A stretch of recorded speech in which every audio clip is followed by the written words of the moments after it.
Salam, men adım Keyik. Möwsümlöýün ýiti respirator kesellerinden goranma üçin arasaçylyk tertip düzgünlerini berja etmeli.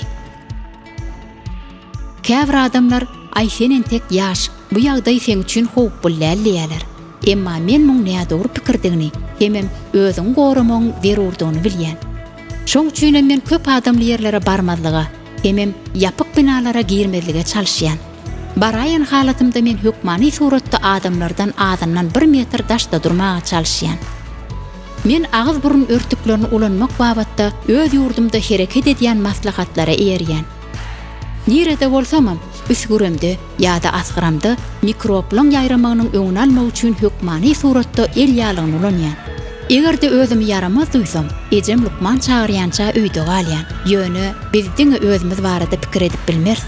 Dost ýarlarym, esasanam golaýmyzda ýaşaýan adamlar barada alad etmelidir. Jemgyýetiň saglygyny goramakda her adamyň öz orny bar. Biziň hemmemiz arasaçylyk kadrlaryny berja etsek, şonu saglygymyz gorap bileriz.